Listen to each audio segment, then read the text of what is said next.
হাতে মাত্র কদিন আছে।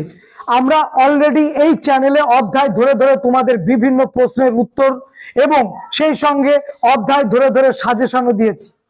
আজকে আমি সাজেশন দিচ্ছি সমগ্র অধ্যায়ের 4 নম্বরে কোন প্রশ্নগুলো গুরুত্বপূর্ণ সেইগুলো। রণাঙ্গনে যাওয়ার আগে এই প্রশ্নগুলো অবশ্যই দেখে যাবে, কারণ এই প্রশ্নগুলো না দেখলে আমার মনে হয় তোমাদের অনেকটাই ক্ষতি হয়ে যেতে পারে। তাই একেবারে শেষ মুহূর্তে এসে এই প্রশ্নগুলো তোমাদের রেডি করা আছে, আবারও এই প্রশ্নগুলো চোখ বুলিয়ে নাও। যদি রেডি করা না থাকে অবশ্যই ভুলে যেও না রেডি করতে এই প্রশ্নগুলো। প্রথম অধ্যায় থেকে অষ্টম অধ্যায় পর্যন্ত সমস্ত প্রশ্নগুলো 4 নম্বরের আমি বলে দিচ্ছি, একটুখানি তোমরা সেই প্রশ্নগুলো দেখে নাও বা রেডি করেছো কিনা আবারও মিলিয়ে নাও। প্রথম অধ্যায় থেকে যে প্রশ্নগুলো খুব গুরুত্বপূর্ণ বলে মনে হচ্ছে সেটি হচ্ছে নারী ইতিহাস চর্চার প্রাসঙ্গিকতা সম্পর্কে আলোচনা করো। ইতিহাসের উপাদান হিসাবে 70 বছরের গুরুত্ব লেখো। ইতিহাসের উপাদান হিসাবে জীবনের ঝরাপাতার গুরুত্ব লেখো। নতুন সামাজিক ইতিহাস চর্চা গুরুত্বপূর্ণ হয়ে উঠেছে কেন? ইন্দিরাকে লেখা জওহরলাল নেহরুর চিঠিগুলোর গুরুত্ব কি ছিল? আর লাস্টের দুটো প্রশ্ন যদি পারো অবশ্যই চোখ বুলিয়ে যাবে। পোশাক পরিচ্ছদের গুরুত্ব এবং পরিবেশ ইতিহাস চর্চা সাম্প্রতিককালে গুরুত্বপূর্ণ হয়ে উঠেছে কেন? এই প্রশ্নগুলো তোমরা প্রথম অধ্যায় থেকে অবশ্যই দেখে যাবে। আবারও বলছি, নারী ইতিহাস চর্চার প্রাসঙ্গিকতা, ইতিহাসের উপাদান হিসাবে 70 বছর, নতুন সামাজিক ইতিহাস চর্চা গুরুত্বপূর্ণ হয়েছে কেন, ইন্দিরাকে লেখা জওহরলাল নেহরুর চিঠিগুলোর গুরুত্ব কি? এই 4টে প্রশ্ন তো করবেই, পাশাপাশি আর 3টে প্রশ্ন চোখ বুলিয়ে যাবে। জীবনের ঝরাপাতা, পোশাক পরিচ্ছদের গুরুত্ব এবং পরিবেশ ইতিহাস চর্চা সাম্প্রতিককালে কেন গুরুত্বপূর্ণ হয়ে উঠেছে। এবারে চলে এসো দ্বিতীয় অধ্যায়। দ্বিতীয় অধ্যায়ের যে প্রশ্নগুলো আমরা রেখেছি সেটি হচ্ছে 4 নম্বরের জন্য 1 নম্বর প্রশ্ন, পাশ্চাত্য শিক্ষা বিস্তারে রাজা রাধাকান্ত দেবের ভূমিকা লেখো। ভীষণ গুরুত্বপূর্ণ। শ্রী রামকৃষ্ণ দেবের সর্বধর্ম সমন্বয়ের আদর্শ ব্যাখ্যা করো। ভীষণ গুরুত্বপূর্ণ। চিকিৎসা বিদ্যা ক্ষেত্রে কলকাতা মেডিকেল কলেজের ভূমিকা ভীষণ গুরুত্বপূর্ণ।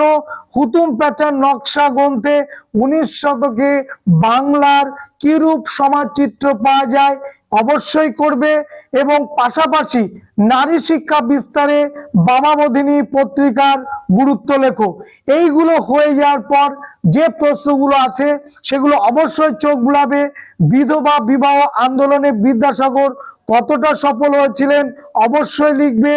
ধর্ম সংস্কার আন্দোলনে স্বামী বিবেকানন্দের চিন্তাধারা বিশ্লেষণ করো, অথবা নব্য বেদান্তবাদ বলতে কি বোঝো করবে।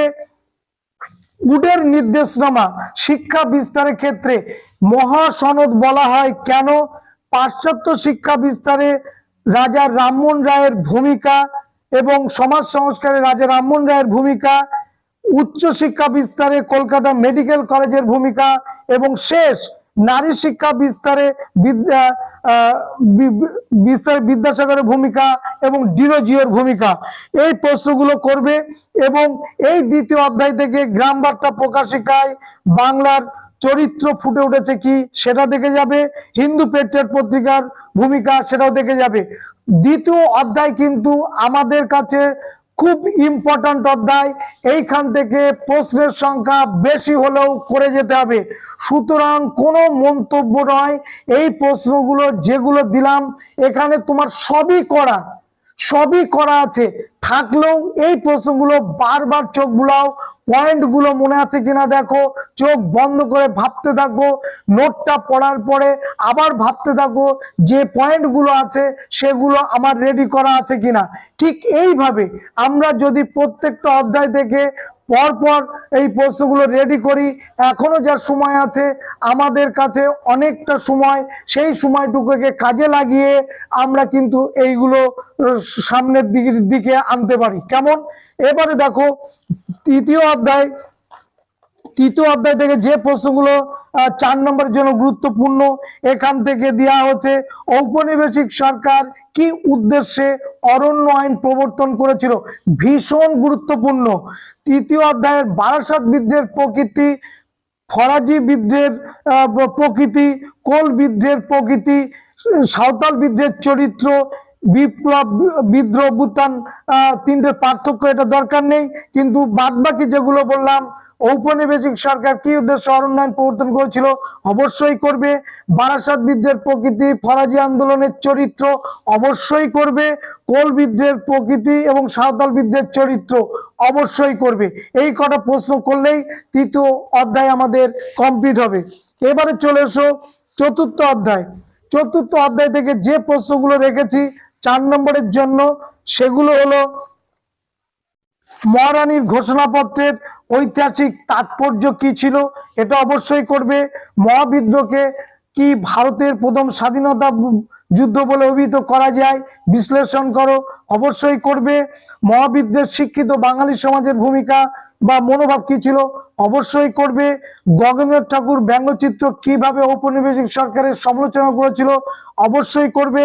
ভারত সভার টিকা টাইপের করবে, ভারত মাতার টিকা করবে, ইলবার্ট বিল টিকা করবে, এবং বঙ্গভাষা প্রকাশিকা সভা এর গুরুত্ব কি বা রাজনৈতিক প্রতিষ্ঠান হিসাবে বঙ্গভাষা প্রকাশিকা সভার গুরুত্বটা করবে। আনন্দমঠ জাতীয়তাবাদী ভাবধারা বিকাশে কতটা সাহায্য করেছিল, অবশ্যই করবে।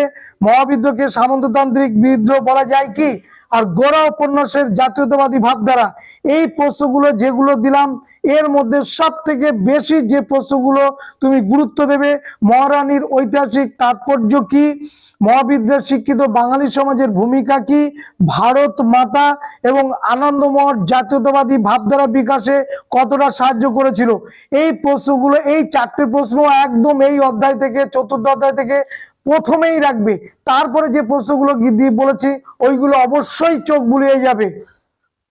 দেখো এবার পঞ্চম অধ্যায় থেকে যে প্রশ্নগুলো দিয়েছি, পঞ্চম অধ্যায়ের 4 নম্বরে যে প্রশ্ন আমার কাছে মনে হচ্ছে খুব গুরুত্বপূর্ণ, সেটি হচ্ছে বাংলার ছাপাখানা বা মুদ্রণ শিল্পের বিকাশে উপেন্দ্র কিশোর রায়চৌধুরীর অবদান ভীষণ গুরুত্বপূর্ণ, অবশ্যই দেখবে। বিটিআই বা বেঙ্গল টেকনিক্যাল ইনস্টিটিউট ভীষণ গুরুত্বপূর্ণ, ছাপা বইয়ের সঙ্গে শিক্ষা বিস্তারের সম্পর্ক তারপরে, এবং মুদ্রণ শিল্পের বিকাশে গঙ্গা কিশোর ভট্টাচার্য তারপরে। এরপরে আর 3টে প্রশ্ন বলবো, অবশ্যই দেখে যাবে। বসু বিজ্ঞান মন্দির বা বিজ্ঞান সাধনায় জগদীশ চন্দ্র বসুর অবদান, কলকাতা বিজ্ঞান কলেজ টিকা, এবং রবীন্দ্রনাথ ঠাকুরের শিক্ষা ভাবনার সমালোচনামূলক আলোচনা। তাহলে এই প্রশ্নগুলো চতুর্থ অধ্যায় থেকে একদম চোখ বন্ধ করে এইগুলো কিন্তু রেডি করবে। শোনো, পড়ার টেস্ট পেপার মানেই কিন্তু বই, বই মানেই কিন্তু টেস্ট পেপার, সুতরাং বইটাকে প্রাধান্য দিতে হবে এবং বইটাকে কিন্তু বারবার রিভাইজ দিলে ওই বইয়ের কোন জায়গা থেকে কোন প্রশ্ন আসছে তুমি কিন্তু বুঝতে পারবে এবং লিখতে পারবে। যদি টেক্সট বইটা পড়া থাকে ধারণা থাকবে, টেক্সট বইটা পড়া থাকলে ধারণার উপরে উত্তর লেখা যায়, কিন্তু টেক্সট বইটা যদি না পড়ে শুধু যদি এখন টেস্ট পেপার সলভ করো, সেটা যেমন গুরুত্বপূর্ণ, টেস্ট বইটাও চোখ বুলানোটা আমার কাছে কিন্তু অত্যধিক বেশি গুরুত্বপূর্ণ। সুতরাং দুটোই কিন্তু সমান তালে, টেস্ট পেপার, টেস্ট বই, এই দুটোই কিন্তু সমান গুরুত্বপূর্ণ। টেক্সট বই যেমন পড়বো, টেস্ট পেপারও তেমন পড়বো, দেখবো বা তার সলভ গুলো করবো।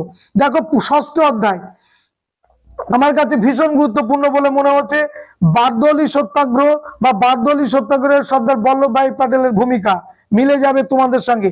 দ্বিতীয় সারিতে রেখেছি বঙ্গভঙ্গ বিরোধী আন্দোলনের সময় ভারতের শ্রমিক আন্দোলন সম্পর্কে লেখো। তারপরে রেখেছি একা আন্দোলনের সমালোচনামূলক বিবরণ দাও, কংগ্রেস সমাজতান্ত্রিক দল তারপরে কেন প্রতিষ্ঠা হয়েছিল, আর শ্রমিক আন্দোলন সম্পর্কে টিকা লেখো অসহযোগ আন্দোলন চলাকালে। এই প্রশ্নগুলো রেখেছি আমি ষষ্ঠ অধ্যায় থেকে। তাহলে এই অধ্যায় থেকে সব থেকে বেশি গুরুত্ব দেবে সর্দার বল্লভভাই প্যাটেলের ভূমিকা বারদৌলি সত্যাগ্রহে এবং বঙ্গভঙ্গ বিরোধী আন্দোলনের সময় ভারতের শ্রমিক আন্দোলন সম্পর্কে যে টিকা সম্পর্কে লেখা সেটা, আর তারপরে গুরুত্ব দেবে হচ্ছে একা আন্দোলন এবং কংগ্রেস সমাজতান্ত্রিক দল আর অসহযোগ আন্দোলন চলাকালে আমাদের শ্রমিক আন্দোলন, এইগুলো। এবার চলে এসো সপ্তম অধ্যায়। সপ্তম অধ্যায় থেকে যে প্রশ্নগুলো গুরুত্বপূর্ণ সেটি হচ্ছে 4 নম্বরের জন্য আমি রেখেছি সূর্য সেন, বীণা দাস, ভগৎ সিং, বেঙ্গল ভলেন্টিয়ার্স, জাতীয় শিক্ষা পরিষদ, অ্যান্টি সার্কুলার সোসাইটি এবং স্বদেশী আন্দোলনে সরলা দেবী চৌধুরী রানীর ভূমিকা। এই কটা আমি রেখেছি সপ্তম অধ্যায় থেকে। এবার চলে আসি অষ্টম অধ্যায়। অষ্টম অধ্যায় থেকে জুনাগড়, কাশ্মীর, হায়দ্রাবাদ এই তিনটি বাদে উদ্বাস্তু সমস্যার সমাধানে ভারত সরকার কি কি উদ্যোগ গ্রহণ করেছিল এই 4টে প্রশ্ন রেখেছি অষ্টম অধ্যায় থেকে। জুনাগড়, কাশ্মীর সমস্যার কারণ, হায়দ্রাবাদ কিভাবে ভারতভুক্ত হচ্ছে এবং উদ্বাস্তু সমস্যার সমাধানে ভারত সরকারের কি উদ্যোগ গ্রহণ করেছিল এটি। আর যদি সময় থাকে ভাষার ভিত্তিতে রাজ্য পুনর্গঠন, এই প্রশ্নটা দেখে যাবে। তাহলে এই ছিল 2026-এর আমাদের সব থেকে বড় 25-26-এর সব থেকে বড় যে জীবনের পরীক্ষা মাধ্যমিক তার 4 নম্বরের সাজেশন। আর শেষ বেলায় বলি, যারা অনলাইন ক্লাস করতে চাও 2026-27 বর্ষে অবশ্যই আমাদের হোয়াটসঅ্যাপে যোগাযোগ করবে। সবাইকে ধন্যবাদ এবং এই প্রশ্নগুলোর মধ্যে যদি কোনোটা অসুবিধা হয় একটু কমেন্টস করে জানাবে।